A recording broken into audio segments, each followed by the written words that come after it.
Sekali nggak kerja langsung. Terus bro, So kirim. langsung ngomongin Kayak pengundang. ngomongin undang. Kayak salah satu kabeh. Saya langsung kirim semua. Ya biasanya notifnya ya.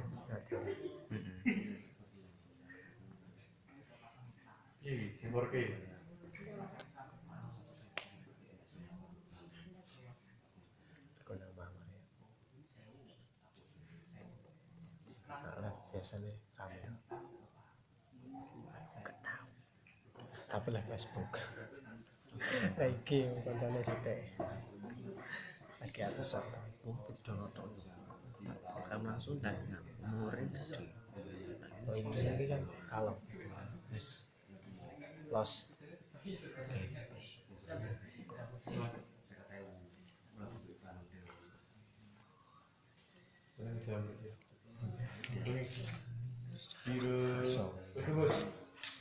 So di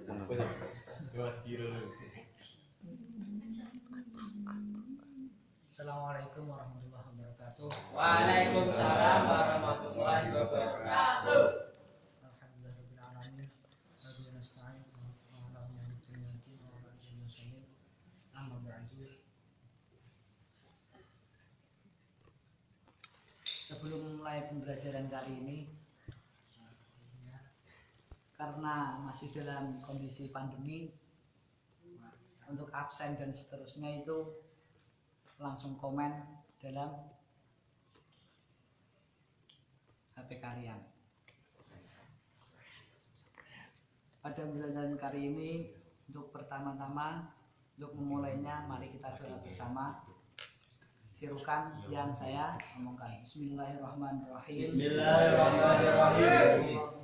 Allahumma nawwir qulubana binuri hidayatika kama nawwartal arda binuri syamsika abadan abadan bi rahmatika ya arhamar rahimin. Al-Fatihah.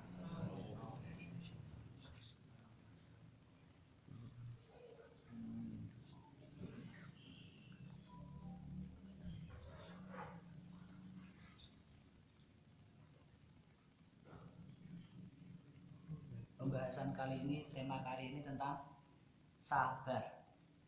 Apa sih itu sabar? Sabar adalah tahan menderita. Itu bersifat hati. Dari hati itu menahan, tahan derita tersebut untuk menghadapi yang tidak disenangi dengan penuh ridho. Jadi itu menahan sepenuh. Yang ditahan itu apa? Sesuatu yang tidak kita senangi dengan penuh ridho dan menyerahkan diri kepada Allah Subhanahu wa Ta'ala. Nah, sabar itu kemampuan menahan diri dikala ada godaan untuk tidak marah atau tidak pasrah. Biar orang itu sabar itu apa? Itu menahan dikala ada godaan. Godaan apa? Untuk tidak marah, menahan diri. Kita itu menahan. Ngempet, kalau orang Jawa itu ngempet. Orang yang sabar itu apa? Kondisinya itu dalam berbagai keadaan itu tenang. Kalau orang awam itu biasanya slow, gak kemrungsung. Kalau orang gak tergesa-gesa, gak terburu-buru dengan apa yang akan dilakukan. Selalu ingat kepada Allah dan berserah diri kepadanya. Nah, orang yang sabar, tabah akan derita tersebut itu kalau terkena musibah gak gampang gak gampang putus asa. Nah, dalam apa enggak gampang putus asanya itu dalam menunaikan kewajiban serta meraih cita-cita. Jadi saat meraih cita-cita itu dia tetap sabar.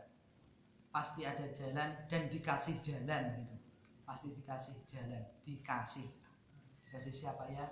Allah Subhanahu wa taala. Nah, kenapa kok sampai ada kata-kata sabar, ada kata-kata akhlak mulia, akhlak mahmudah, akhlak terpuji? Karena apa? Sabar dijatuhkan dalam salah satu akhlak mahmudah, akhlak terpuji. Karena apa? Salah satunya itu ya termasuk akhlak yang dipakai oleh Rasulullah SAW. Dan Rasulullah itu pernah bersabda itu as-sabru nurun, sabar itu cahaya. Kalau gampangnya orang pakai HP itu sinyal. Nur, cahaya itu sinyal. Jadi ada sesuatu, pokoknya berbahal kebaikan. Misal kita ngomong, ada ucapan dari diri kita itu Allah, atau ucapan dari mulut kita itu Muhammad. Nah, itu sekedar ucapan tersebut menjadi cahaya, menjadi sinyal langsung kepada Allah. Itu ibaratnya seperti itu. Nah, untungnya apa toh orang yang melakukan kesabaran itu? Keuntungannya itu ada salah satu ayat dalam Al-Quran yang berbunyi a'udzubillahi minasyaitonir rajim, bismillahirrahmanirrahim, innama yuwaffas sabiruna ajrahum bighairi hisab. Al-ayah dari surat Az-Zumar ayat 10, yang artinya itu kurang lebih, sesungguhnya hanya orang-orang yang sabarlah yang dicukupkan pahala mereka tanpa batas. Jadi pahala tanpa batas itu sudah suatu yang cukuplah, cukup banget. Kalau itu apa? Cukup bangetnya apa? Dengan pahala yang tanpa batas. Jadi sabar itu pahala itu bighairi hisab, tanpa batas. Los, corok. Kalau orang sepak bola itu sampai offside. Gampangnya tanpa batas itu sampai offside full. Dan ada keterangan dari ayat lain, a'udzubillahi minasyaitonir rajim, bismillahirrahmanirrahim, wa ja'alna minhum a'immatan yahduna bi amrina lamma sabaru wa kanu bi ayatina yuqinun. Allah. Yang artinya, dan di antara mereka itu kami jadikan pemimpin-pemimpin yang memberi petunjuk dengan perintah kami ketika mereka sabar, dan adalah mereka meyakini ayat-ayat kami. Quran surat As-Sajdah ayat 24. Nah, di sini sabar itu ada berbagai macam dalam tingkah atau perilaku kita. Yang pertama, salah satunya itu sabar dalam menunaikan ibadah. Maksudnya gimana? Dalam menunaikan ibadah, setan itu selalu menggoda dan nafsu selalu mengganggu agar perintah ibadah ditinggalkan. Jadi ada aja godaan dari setan dan nafsu yang masih bertengkar antara pikiran, nafsu, dan godaan dari setan tersebut. Tapi kalau orang yang sabar dapat menangkis dan mengatasinya, tetap mengerjakan perintah Allah dengan baik dalam menunaikan ibadah, sabar. Tahu kalau yang diperintahkan, yang memerintah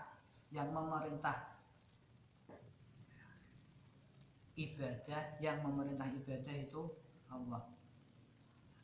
Jadi saat diperintahkan, namanya kebanyakan orang itu sungkar banget kalau diperintah. Kalau diperintah sesuatu itu pasti seringnya itu berontak, pikiran berontak, tubuh berontak, hati, bahkan sampai berontak roh karena diperintah. Cenderung diri kita itu kalau diperintah itu nggak mau. Nah, untuk mau kalau diperintah, bukan karena sih, lebih tepatnya ini itu diperintah oleh Allah, cukup itu saja. Oh ya, diperintah oleh Allah. Nah, dari hal tersebut itu timbul pemikiran, oh ya, yang memerintah itu Allah, sudah cukup Allah, hasbunallah, hasbiyallah, cukup Allah. Terus sabar dalam meninggalkan atau menjauhi maksiat. Maksudnya itu menahan diri untuk menghindarkan diri dari segala perbuatan jahat dan dari menuruti hawa nafsu, angkara murka, dan menghindarkan diri dari segala perbuatan yang mungkin dapat menjerumuskan diri ke jurang kehinaan dan merugikan seseorang. Maksudnya apa ya, sabar, jangan sampai kita melakukan maksiat, durhaka kepada Allah. Di samping itu nggak baik untuk diri kita, itu juga tidak baik untuk orang lain. Dan juga hal tersebut adalah maksiat atau durhaka kepada Allah Subhanahu wa ta'ala. Sabar terhadap maksiat itu maksudnya itu semacam unsur pertahanan yang melawan dorongan-dorongan yang menggoda manusia dalam perjalanan hidupnya, serta menyingkirkan perbuatan-perbuatan dosa yang terlarang dan tercela.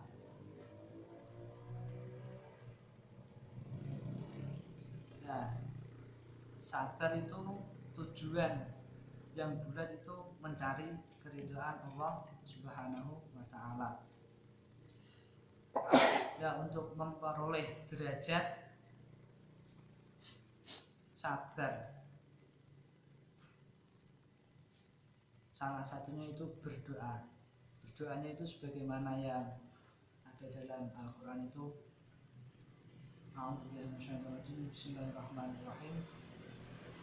Wa ma tamliku minna illa an amanna bi ayati rabbina lamma ja'atna rabbana afrigh alaina sabran wa tawaffana muslimin. Al-ayah, Rabbana afrigh alaina sabran wa tawaffana muslimin. Ya Allah, ya Tuhan kami, limpahkanlah kesabaran kepada kami dan wafatkanlah kami dalam keadaan berserah diri. Rabbana afrigh alaina sabra wa tawaffana muslimin, dan wafatkanlah kami dalam keadaan berserah diri, muslimin, berserah diri. Terus sabar dalam musibah. Sabar dalam musibah itu salah satu ulama itu ada kata-katanya itu as-sabru 'inda sadmatil ula. Sabar itu pada pukulan pertama. Ya misal ya, yaitu saat misal kecelakaan, kita bawa motor, kita diserempet oleh mobil, otomatis motor rusak. Nah, saat pukulan pertama itu alhamdulillah. Alhamdulillah gimana? Sudah berpikir positif, alhamdulillah, terus ketabrak. Alhamdulillah saya bakal dapat ganti yang baru, motor baru, atau bahkan lebih, bisa dapat mobil atau mungkin helikopter atau mungkin pesawat. Sudah berpikir positif terlebih dahulu. alhamdulillah. Gitu. As-sabru 'inda sadmatil ula. Saat pukulan pertama itu sudah berpositif thinking, berpikiran jernih, bakal ada hikmah yang banyak dibalik musibah yang saya terima. Sekiranya itu dalam tema kali ini tentang sabar, semoga ada hikmah yang dapat kita ambil dari pelajaran kali ini. Amin. Dari saya, dari kami, Allahul muwaffiq ila aqwamit thoriq. Wassalamualaikum warahmatullahi wabarakatuh. Waalaikumsalam warahmatullahi wabarakatuh.